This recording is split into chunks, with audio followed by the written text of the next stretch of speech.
Well, welcome everyone to our joint Walker and Kennedy coffee with the principal on this rainy day. So we want to thank you all for being here in person and online.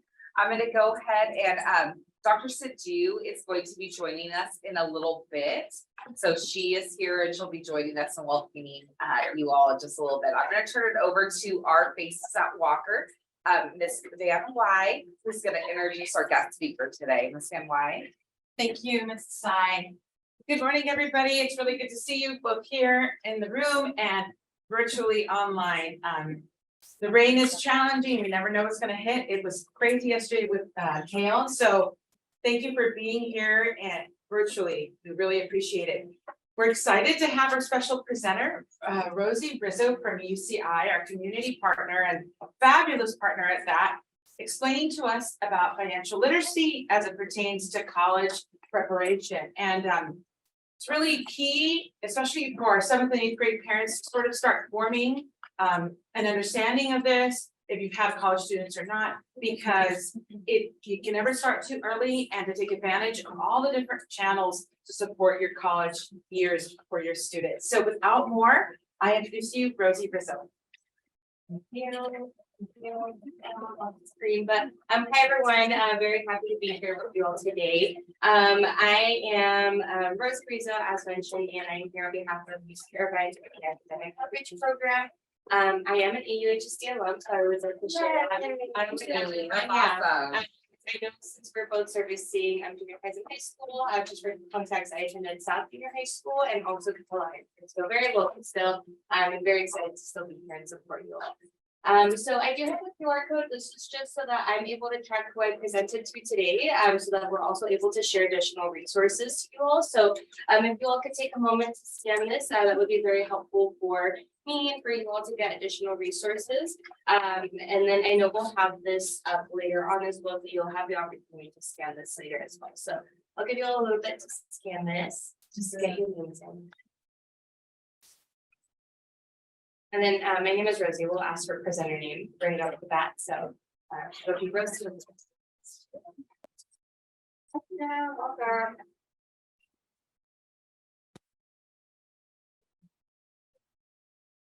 Is it working for you all?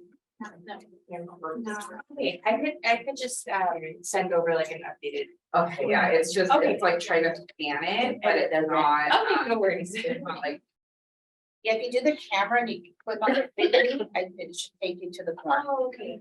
Okay, if not, we'll have it back up. So we could, you all could just scan it later on, so we could get started with the presentation. So no worries. Let me say something to our online participants. I just wrote in the chat, if you could please write your full name in the chat so we can take attendance that way. If you have your family engagement key number, that's great too. But if you can at least put your first and last name, and we can also share that with Ms. Rizo, so she has a good idea of who attended. It'll help AUHSD and our UCI partners. Thank you very much. Again, if you could please put your full name in the chat. Thank you. Great, thank you. So to get started with the presentation, so what we'll be covering today are the types of financial aid that are available to families, to students when it comes to college, right, and higher education. So again, just a very warm welcome, and again, thank you all for being here. I always love presenting to parents because it just shows the dedication and the time that you all are putting into just being more knowledgeable, to be more resourceful, to better support your students. And it is a collaborative effort, right, between you all as parents, us at the school districts, then us as like college partners. So it's always very heartwarming for me to see parents and to share this information with you all. So again, my name is Rosy Rizo. I'll be presenting today. EIOP is a program that does service the Anaheim Union High School District as a whole, and we are a college preparation program. So we do, of course, work very closely with your students to ensure that they are competitive applicants when applying to colleges, universities, whatever goal they would like to achieve. We are here to, of course, support them. Now, to get started with the agenda, today we'll be covering a quick financial aid recap. So we'll be covering the different types of financial aid that's available for students. So we have two applications that we'll go over a little closely. We'll go ahead and also cover the types of financial aid that are available for students and families. And then we're going to touch on cost of attendance. So what the cost of attendance looks like to families when applying to colleges. And then we'll go over some financial aid examples for the award letters. I know we might have a mix of parents in the group, right? So we might have parents that are at the junior high level, high school level, but whatever grade your student is in, it's still very important to have an idea of what award letters look like. If you have any senior students, you will be seeing this very soon if you haven't already, because this is what schools send over to students when they're offering a financial aid package. So it's just very important to get early exposure to that. And then we'll go over some tips and resources when it comes to financial aid and the process as well. Now, going over a little recap of financial aid. So we are covering the two different forms of financial aid. So as you see on the screen here, we have two different applications. So it is the FAFSA website where students will fill out the FAFSA form, and the California Dream Act, and that's the screenshot of what the website looks like. The reason why we include the screenshots is to first just spread awareness of what the websites actually look like to prevent any fraud. Sometimes, unfortunately, there are sites that are online that may be fraudulent, so we want to make sure that we are aware of what the actual website looks like. So for FAFSA, we'll go over again very quickly as to but we'll go over the FAFSA application to see which students will fill that out. And then we'll cover the California Dream Act and identify who's eligible to apply for that application. Now, we'll start off with FAFSA. So for FAFSA, students who are eligible to apply for FAFSA would be U.S. citizens, U.S. residents, and U.S. nationals. And again, this is very important to just note that it is all based on the student status. Parents might have a different legal status than students, and that is absolutely okay. Again, the applications are all based on the student status. So just know that. And then what they receive, right, when it comes to their FAFSA application, students who apply will receive state aid, so they're eligible for California state aid, such as grants, scholarships, and they're also eligible for federal aid, which often looks like Pell Grants. And within the application, it's important to note that students will need to put their social security number, which is why this application is eligible to students who do have their social security. Now, talking about the California Dream Act, this is the additional application for our dreamers here in California. This is a program that is, of course, only in California. And I always like to say we're very grateful and fortunate to be a part of a educational system here in California that does support undocumented students. So for students who are eligible to receive the California Dream Act assistance, they are students who, of course, may not have a social security number, or they qualify for the AB 540 status. So what AB 540 status is it's kind of like a tuition exemption where they receive in-state tuition versus out-of-state tuition for meeting this criteria. So what AB 540 criteria is a student who has attended a California high school for at least 3 years. They have or will be graduating from a California high school, and they will be attending a California college. So this is something that students with AB 540 status or undocumented students can use to, of course, supplement their financial aid. And it is through the California Dream Act application. What students do receive when they apply for the California Dream Act application, they are eligible for California state aid. So that is in the forms of grants, scholarships, California Dreamers loans. And then important to note for students filling out the California Dream Act, students do not need to have DACA, which is a permit for students to work or to study here in California. And they are not required to have or input a social security number. So this is just something to note with the California Dream Act. So just breaking it down for you all to understand, to help you all understand that there are two different forms of applications depending on the student status. Now going into types of financial aid. So we are going to break it down into categories. So we have gift aid and non-gift aid. Gift aid, everyone loves gifts, right? We all love free money, we all love free things. So for gift aid, we have grants and scholarships. So we always want to make sure to look out for that. If you ever hear anything about a grant or a scholarship, we always want to make sure to encourage your students to apply for a specific grant or scholarship and to accept it and receive it. So that is important to know. Now, the other form of aid is non-gift aid, which is still assistance, right? Because it is either it's money that is borrowed, that it's just helpful still if needed, but that is seen in the form of work study or loans. A lot of people, and we'll talk about this in a little bit, they always say like, oh, like I thought work study was still a form of assistance that was free. I don't say it's free, right? Because students do typically have to work for work study. Work study aid, so it's not free because labor is not free. But great, yes. What's the difference between work study and the student just going and getting a job? We have a slide on it, so I'll answer that question once we get to it, but that's a really great question. So if I don't answer it, just let me know so I could touch up on it. For grants, this is the first type of gift aid, right? So grants is aid awarded based on financial need. So this is why it's so important for students to fill out the financial aid application, because it is all based on family situations, on the need of the student and the family. So grants look like Pell Grants, California grants, university grants. So again, the Pell Grant is an aid that's offered through the state of California. Pell Grant is federal aid, and then university grants are typically grants that are offered through the university itself. So depending on the college that students apply to, depending on their own financial resources, sometimes they also offer grants for students. Now for scholarships, this is our other form of free money.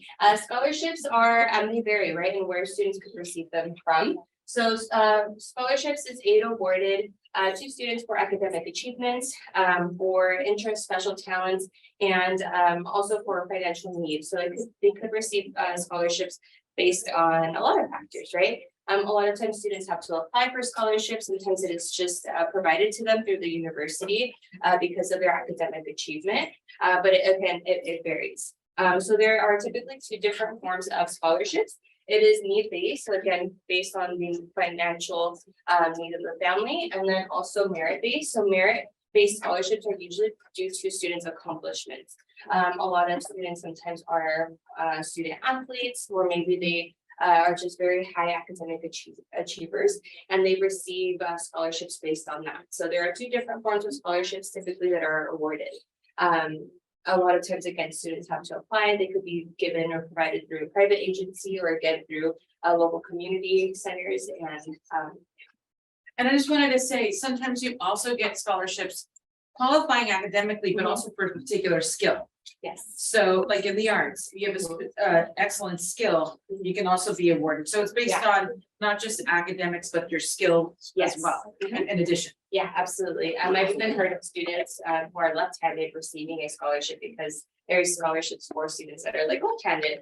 So truly, anyone could offer a scholarship, right? Sometimes there are people that want to give back to communities or to students that were once like them, right? They want to allot this money that they are donating to students. So there's so many scholarships out there. Like sports scholarships. Yes, as well. scholarship.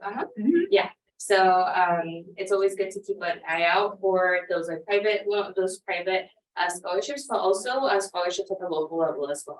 Because a lot of times there are also people that are within our community that are wanting to give back to students in our community. So it's always just a matter of looking and just kind of keeping an eye out for that. Now, transitioning into our non-gift aid, so we have our first one, work study. Work study is a federal aid program that funds part-time student employment. And we did have a really great question about work study. The question was, what's the difference between a student working and using their work study versus a student just having a job? So work study is a form of aid that is offered through financial assistance, which allows students to have a job on campus. Typically, it is like a job on campus that students will have, but it does have certain restrictions where students are only allowed to work a certain amount of hours because they are prioritizing these students under work study as students before workers. So it is just a great way to have that like school and work-life balance versus if a student is to have a job outside elsewhere, they might not be as flexible with scheduling. They might be able to work like full-time jobs. Work study does restrict students part-time, and they are super flexible when it comes to their school schedule, right? Sometimes students are able to work a couple of hours between two classes. Sometimes you're able to just work a couple of hours throughout the week within days, because it is all molded around the student's schedule. For work study, this is just an amount of money that is given to students that they of course have to work for. And then once that like limit of award that is given, typically the employment stops until it's renewed for the following quarter. So there is a little bit more restrictions when it comes to work study, but it gives students that balance, right, of still being able to prioritize school over their job. I have a question online, and I think you probably will get to it later, but I just want to give them a fair chance to voice it. Is there a limit on your income in order to receive aid? And I'm aware of what could come as an answer, but could you answer that for our parents? Yeah, if there's a limit on income. Like, Yeah, Yeah, for so them. it truly varies because it doesn't, when it comes to financial aid, it's not only, they don't only look at the income amount, they look at the family size as well. How many students are in college, because they know that that's an additional cost, right? If there are any people that are, maybe like laid off of work because of an injury or things like that, there's a lot of factors that take place, right, within that determination. But regardless, I still always encourage families and students to apply, because even if their family is making a lot of money, they're typically over like that income bracket of maybe just like a higher class, like scholarship or grant within like a school, because I know the UC system specifically, they have different tiers. I still apply because even though students may not receive the gift aid, they still are eligible for loans, which is still super helpful because there are different types of loans. and I'd like to add, like, we had a parent here who was making her way through UCLA in her doctoral program. And she applied, she could not apply on a need-based,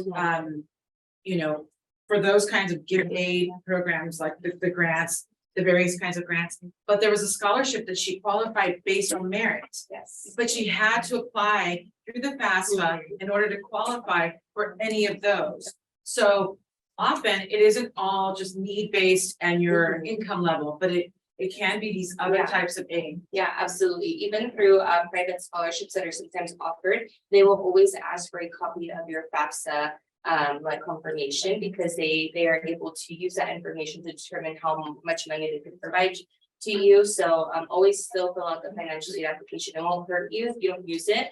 It can only help you really if you of course are looking to use it. And the cutoff is coming closely. Yes, yeah, so March for our 2nd. seniors, March 2nd, make sure as parents that you're checking in with your senior students. You should have taken some part in the application process because it does ask for a lot of tax information. It asks for a lot of your information, like social security numbers, birthdays, even like dates when parents were married and stuff. So if you haven't gotten those questions asked yet, make sure to get on your senior students, because that probably means they haven't started it. Students don't know typically their own social security number too, so that's a good indicator if they haven't asked you those questions. So make sure to get them for the senior parents. There's still time. There's still time, absolutely, and you could finish it in one day. It's just having all of that information compiled together. So yeah. And I'm talking about loans. So this is not my favorite part of the presentation because no one likes loans, right? No one likes owing money, but it is very helpful, right? Depending on your situation. Whether students want to live on campus and maybe the cost of living might be a little bit more expensive. There are still opportunities for loans that are provided to parents, to students, and they have different like criteria as well. So loans is aid that is borrowed by the student and or the parent that must be paid back with interest. However, there are different forms of loans that you can kind of cheat the system a little bit depending on the kind of loan you are offered and if you accept. So there is aid that could be borrowed again from the federal, the state, or even private banking agencies, but I will always recommend borrowing from the financial aid application, just because a lot of times they come with lower interest rates than from a private banking agency. I constantly get mail from like Discover saying like, hey, here's a student loan. But the interest rate, I compare them and it is pretty much it's higher than it is through the financial aid. So that's just important to know. If a student later on also ends up working in the public sector, there are opportunities for student loan forgiveness after a while that work in the public sector. Sometimes there are companies or organizations that will pay you, right, to go to school, or they pay you back the loans that you might still owe. So yeah, that's always important. And there's grace periods with the federally funded loans, so that if they continue to go to school, they don't have to pay for the subsidized. Yeah, subsidized. And so that's an important piece too, Yes. that the outside lenders won't necessarily Mhm. offer. Yeah, they don't. And this is my actual favorite part of this slide, even though it's not my favorite part of the presentation. I love talking about the types of loans that could be offered to you all, because there are different forms, right? There is a subsidized loan, which is the favorite form of loan, because a subsidized loan is a loan that is that you could receive and you don't have to pay back. Well, you don't have to pay, the interest does not start accruing until 6 months after a student graduates. So if, say, for example, you pull out, maybe you borrow a loan of $2,000 as a freshman, right? As a student receives that loan as a freshman, and they are paying it off slowly but surely, and they finish by their junior or their senior year. They finish paying back those $2,000. They don't owe anything else on the interest because the interest never accrued. So that was something I did as a student. I took out a loan to also help my credit, but also to just kind of help supplement a summer class that I was taking. And I finished paying it off little by little, and I never had to pay any interest. So the only time that you will pay interest is until if you still owe any balance on it 6 months after you graduate. So I highly recommend, if you need to take out loans, to take advantage of the subsidized loans, because that is, you know, just a great opportunity to borrow money and still pay it back, but at the same rate that you borrowed it. For unsubsidized loans, that is a little different. Unsubsidized loans, you do borrow the loan, but it starts accruing interest right away. So you have to pay back the loan itself along with the interest that's added as it goes, right? So that is the difference between subsidized and unsubsidized. The Parent Plus loan is a loan that is offered specifically for parents. So if you want to maybe help your students out in the sense of not having a loan under their own name, then you can help them out in receiving the Parent Plus loan. However, I do believe that the interest rates might vary, so it's always important to look into that. But I will always say, for just personal experience, my students have to take out loans, but you know, they're of course responsible with their money. And you all are also feeling comfortable with them taking out the loan because you understand that they're responsible. I would encourage students, if needed, to take out loans, but to be paying them off as they go, so that it helps their own credit scores as well. It helps them on later in the future if we have to buy a car or purchase a home or have a big purchase. As long as they're responsible with it, right? To only hold their credit. And then there's the California Dream Loan as well that is offered for our dreamers. So just know that there is assistance as well for undocumented students as well, the California Dream Loan. Great. So now talking about cost of attendance, right? This is a very big topic, right? Something that is very prominent within our students' minds, our families' minds as well, is am I going to be able to afford college? How will I afford college? Because we see a lot of the sticker prices, right, of tuition, and they are a little intimidating, which I will of course show to you all. But I don't want you all to really focus on that because again, there's so much financial aid out there for you that many times you don't even pay close to the actual sticker price. So the overall cost of attendance, it covers a lot of things. So it's a total amount of money it will cost a student to attend to school, and it includes tuition and fees. It includes room and board, books and supplies, transportation, miscellaneous and personal expenses. And typically the cost of attendance is for one academic year. So you want to of course just keep that in mind if you ever see those sticker prices. It's typically for one academic year. I will say though that again, the cost of attendance varies for every student.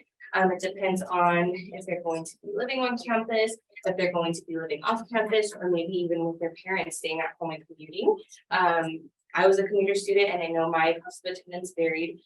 It was very different than a student who lived on campus, right? Because they had to pay for rent on campus and dorming and all of that stuff. So it just depends on the student situation truly.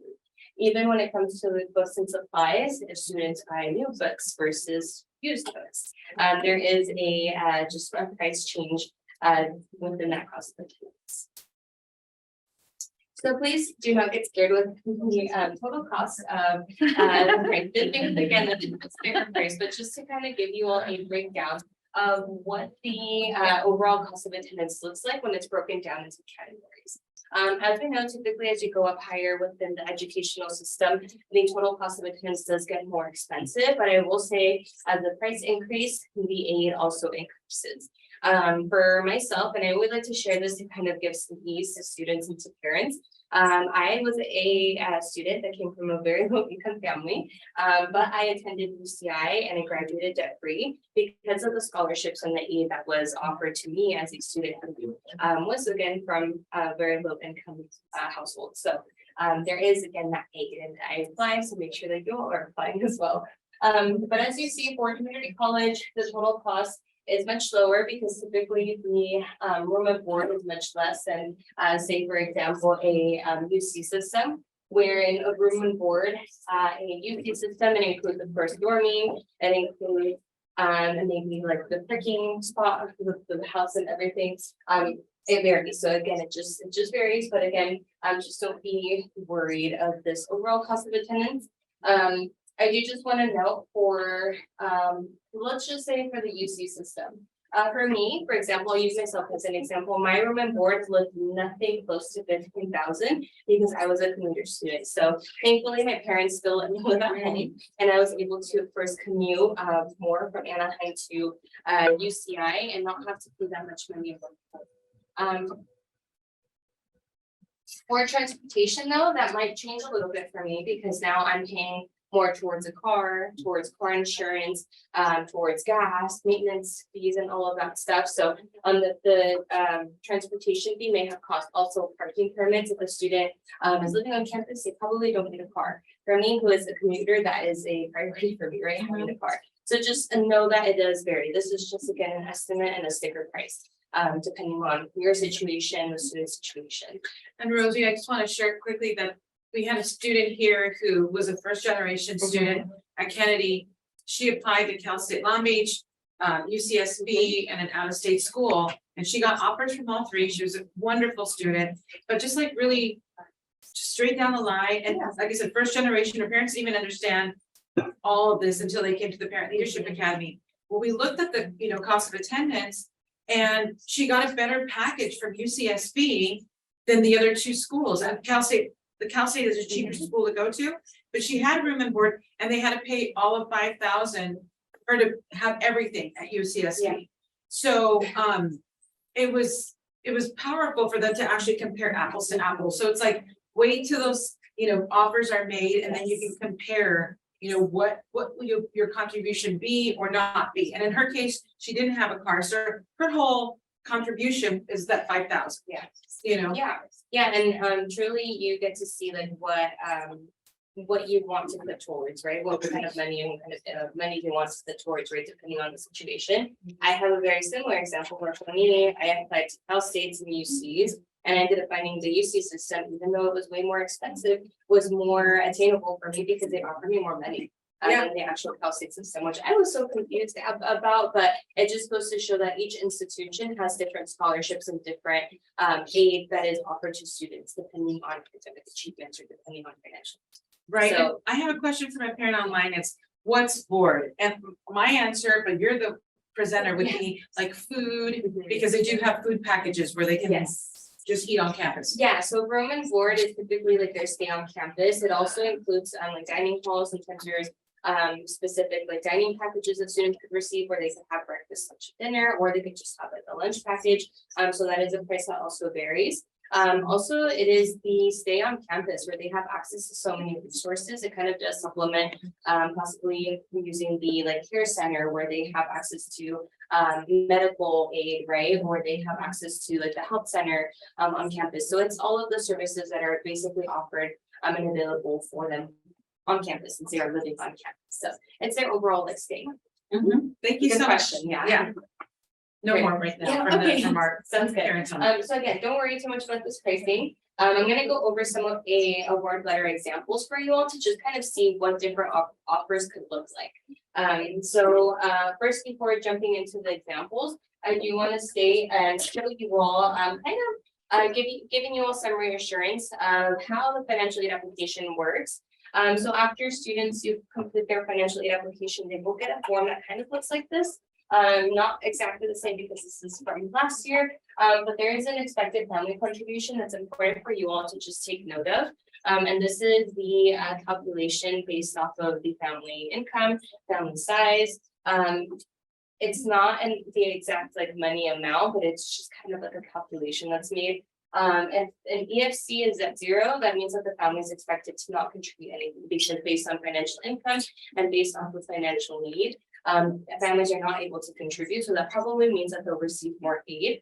If it is a little higher, that might be that they calculated the family can contribute something, but there still will be aid that is offered and available to families and parents. So this is just something to take note of and to kind of help you all be reassured that that your information is being calculated and the aid is being awarded again based on the need. I have a question. Yeah. So because they'll be 18 when they go to college, and they just claim themselves instead of putting a dinner, so they get more aid. So as students who are applying as seniors, they will have to include parents. Unless, so even if they're 18, Oh, because it's their first time going and turning to college, the only way and only time that a student will claim themselves to be independent, if they have been designated, I believe there's like a family or a social worker on campuses if they are like independent students who are unaccompanied minors. That was a word that I was or if parents are just not in the picture, maybe if they're foster youth or like homeless, we will have to include parent information the first time around until they make enough money themselves to be able to support themselves a little bit more financially. So this is an example of an award letter. It doesn't look exactly like this, but it does have all of the same categories. We just wanted to make it a little bit more easier to see visually. So as you see, you have the gift aid category. So within each financial aid award letter, there will be those different categories of aid that we went over. So for the gift aid, you see that the Cal grant, federal grant, UC Irvine grant. What did we say about grants? Do you all remember?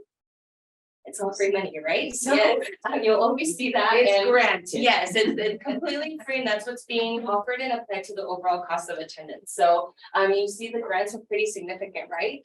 So it already covers a good chunk of the cost of attendance. And typically, a lot of times, it's just given and applied to the tuition without you even having to confirm or accept it, right? Because who's not going to take the free money? But then you also see additional areas such as student work study. You see the loans that are offered. One thing to know about work study that I don't think I mentioned is for students to continue receiving work study, they must use it. So if this is the first award letter that's ever received for students for the next following school years when they receive their award letters again for the following years, they have to use it to continue seeing that work study on there. So that's something to just take note and important to just keep in mind. You do also see the loans and you see the categories, right? There will always be a category where you're able to accept it or decline it. So you see the unsubsidized loan up top was declined, but the subsidized loan was accepted. So they accepted it because they probably needed it maybe for a transportation cost or maybe for housing costs. But again, subsidized loans are great because you don't have to pay the interest back until 6 months after student graduates. And then there are other forms of 18 times. Some schools, they do require students to have health insurance. And if students do not show proof that they have health insurance, they're automatically enrolled.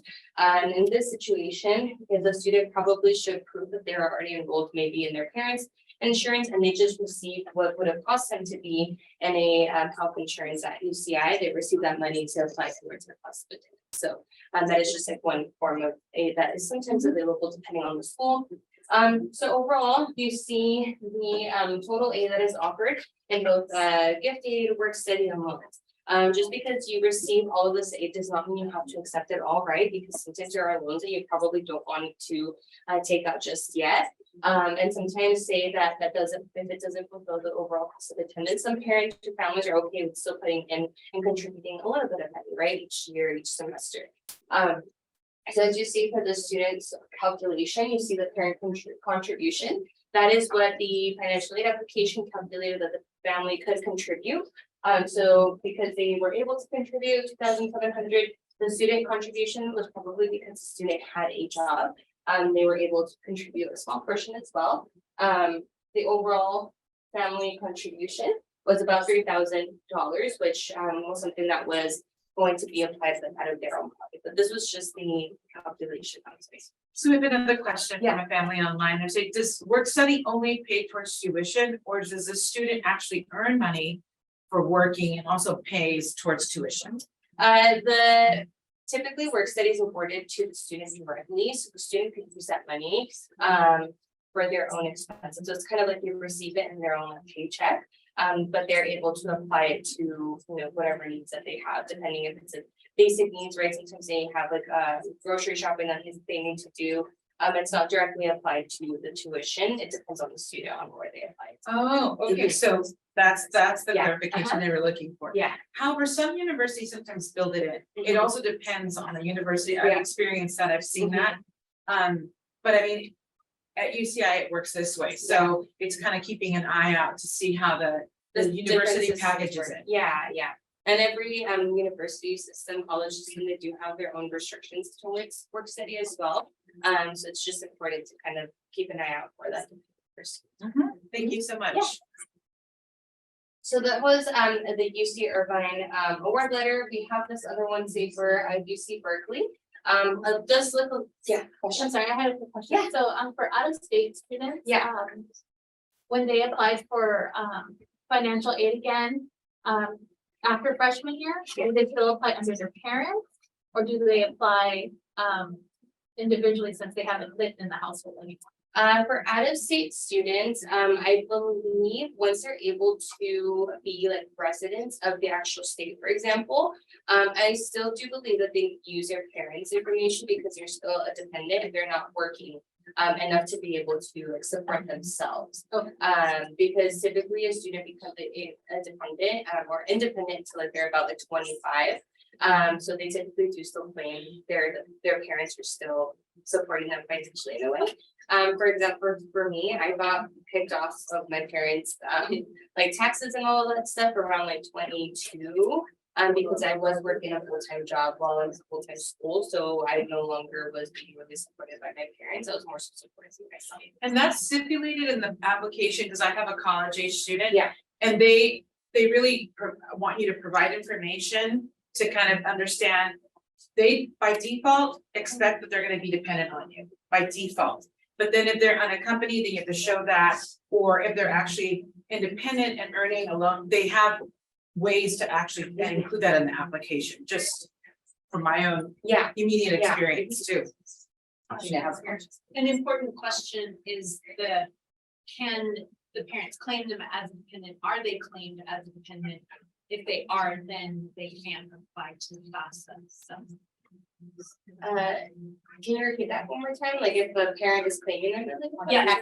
Yeah, for tax purposes. Yeah. If you claim as the parent, if you claim that student as a dependent, Mhm. the student can't apply for financial aid as an independent.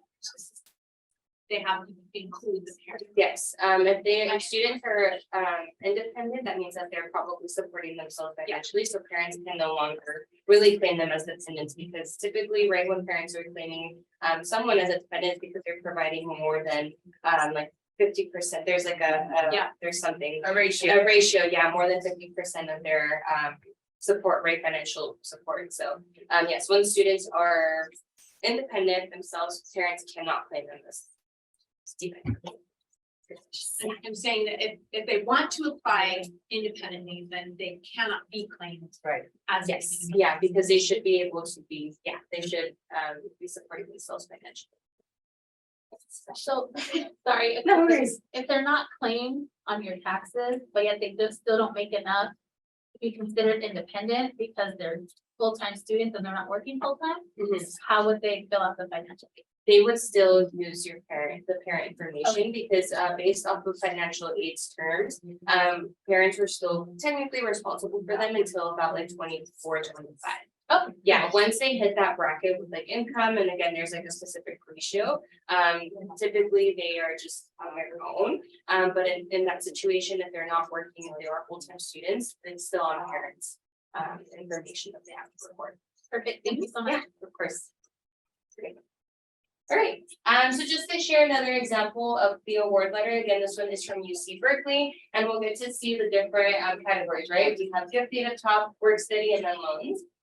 So you see there was a Berkeley scholarship that was added, and this is a scholarship very specific to the school itself. So this is why we're showing different schools, because you see that different schools have different programs, resources offered to students.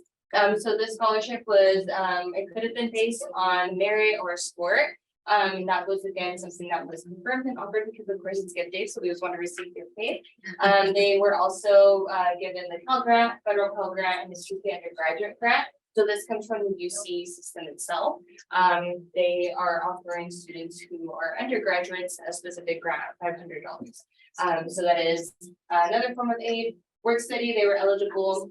They accepted the $4,000 work study award, which means that they will be using it, right? They will be working on campus using that financial aid award. And they were given two different options of loans, being subsidized and unsubsidized. You see, they accepted the subsidized loan, right? The one that does not accrue interest until 15 months after. And sorry, the formatting looks a little different, but the family decided to contribute about $3,800. The grand total of aid that was offered was $32,700. But as you see, it balances out with the overall cost of attendance with the aid and the cost of attendance. So you see, right? You see how it works out with the gift aid that's offered. It automatically starts bringing that sticker price down, and you're able to supplement it through loan or through additional aid or your own contribution. Now for this award letter, this is from UC Santa Barbara. Something to note is that this is a award letter for a student who is undocumented that applied with the California Dream Act. So keep in mind that for students who are applying for the California Dream Act, they typically don't qualify for the in-state tuition unless they meet that AB 540 status. So once they do meet that AB 540 status, they are exempted. So basically, they are able to receive in-state tuition, but they need to fulfill that criteria. So that's why you'll see that the overall aid looks a little different, because they're initially being charged the out-of-state tuition. So you see, of course, the grants that were offered, and please note that it is only state aid that is offered to our Dreamer students. So you see how it's broken up within quarters, and you see the total amounts of aid that's offered. This is the AP 540 non-resident tuition waiver. So this is where it changed, right? So now they were basically given that amount of money back from out of state tuition versus like in-state tuition that was applied basically to their overall aid. And then we have the California Dream Loan, which is the loan that was offered through the state of California. And you'll see the overall aid that was offered was about $60,000. When the cost of attendance is 67, so you see how it starts knocking down that sticker price. This family wasn't really expected to contribute anything because they weren't able to support financially. But you see that there was a significant amount of aid that was offered to supplement that cost of the cost of attendance. And again, like I mentioned, the cost of attendance could vary depending on the student situation. Sometimes the cost of living on campus is different than the cost of living off of campus, or maybe renting a room with like a family member, things like that. Now just going over some tips and resources, and this is a little bit more for students who are actually filling out the financial aid application. For any students that in the future will be filling it out, there is something that is called verification. So sometimes very randomly students are picked out to verify information. So sometimes they may request additional documents from parents and families. So just know that this could be something that is asked of you all, but it typically is just to make sure that all the information that was inputted in the application is correct. So just make sure that you all are keeping an eye out on portals, emails, just to make sure that you're submitting those documents in time to still be able to fulfill those requests to receive the most amount of aid. And then every institution at this point, once you receive the award letters individually from each campus, anything that you have to talk to financially wise to the campus, it's individually, it's no longer through like the FAFSA application or the California Direct application, it goes individually to each campus.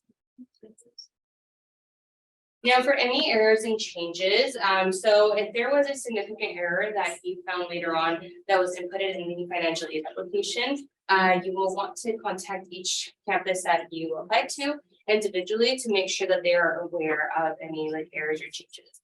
Sometimes, you know, there are significant changes that happen within a household. Maybe a family member becomes ill, or unfortunately, there's a death in the family, right? Where maybe that person was a big contributor to the household. If something has happened like that after submitting the application, always contact the financial aid office because they do take that into consideration, and they take that into consideration to adjust the amount of aid that a student is going to be receiving. So once you submit the application, you just rest assured that if anything is to happen or change, you're always able to still communicate that to them. And they will, of course, always try to support you as family and also students as well. So I'm always very fortunate, right, that we are in a state and just a place, right, where a lot of aid is provided to students and families, just because, you know, we are now progressing and making sure that higher education is attainable for students. So these are just some tips and resources for scholarships. These are just some websites that, you know, we refer to our students to browse through scholarships. So typically within the College and Career Center at schools too, your College and Career Readiness Specialists, they do have access to these like websites, different websites. Sometimes they are aware of like local scholarships that are going on as well. So always make sure to check in with them. But it's always good to also check out websites to double check and see which scholarship students could be eligible for. Again, it could be students that are interested in art, if they are a 4.0 student, if they're student athletes, whatever it is. If there's a student that has a special talent, a skill, maybe they write poetry, they submit their poetry. If they win, they receive money. So the opportunities are truly endless when it comes to scholarships. A lot of times you always hear too that there are scholarships that are available and they go unused because not enough students apply. So always just, you know, if you see a scholarship, apply for it, go for it, and encourage students to And again, in this regard, a lot of times, if you think about it, a lot of times to have the FAFSA in, then those scholarship organizations can access that rather than submitting all your financials and all that to every single, so that becomes a clearinghouse, which is wonderful for being able to qualify for a lot of different aid. Yeah, so again, opportunities are just endless when it comes to aid, so financial aid is super important. And it will be a requirement at I believe for the Starting next this year. yeah, the upcoming school year too. Or this actual school year, I believe it's becoming a high school requirement for students, senior students to complete their financial aid applications, or at least have some contact with your counselors to opt out of it. To make sure that, you know, you do have the most amount of aid available for you, or if you're opting out because you have other funds, just making the schools aware of that as well. So that's something that will be a requirement. But yeah, so that wraps up pretty much the presentation. I wanted to open it up for questions because I do understand there are always a lot of questions when it comes to financial aid, not only from students, but from parents as well. For me as a student, first generation student coming from a low income household, my parents had so many questions and sometimes I didn't know how to explain it to them. So I always love to give parents the opportunity to ask me questions. So I'm able to, of course, help you all navigate those questions or concerns that you have. So if anyone here has any. And I'll check the chat. Yeah. If any parents online, we even want to unmute yourself or just continue to ask questions, I will raise them to Rosy.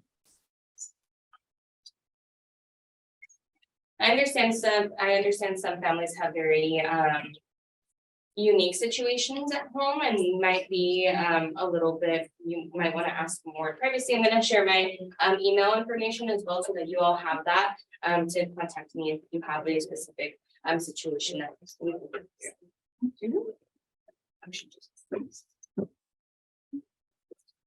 Yeah, The prices that you estimated, was that before or after tax? for the costs of attendance, or, it should be. It's actually including everything. So, yeah, everything, yeah. So after that. Any other questions, Paula? Once financial aid is awarded, does the money go to the student or does the money go directly to the school? Like, I'm not sure where it goes. Yeah, good question. So once financial aid is awarded, once a student goes through their award letter and they accept whatever aid is provided. It typically applies all of the aid to the tuition and fees, whatever it is that they need to pay for. If they are already enrolled in housing, there are things that you can click within the portals for the money that you receive of aid to go directly to like housing and tuition. Primarily it will go towards tuition, and then any of the additional money that may be left over. It typically goes to the student itself. There is an option in the portal where students can enroll for direct deposit, or if they don't enroll in direct deposit, it comes through in a check. Yeah. Perfect, thank you so much. Question, she's asking, is there an income limit for receiving grants?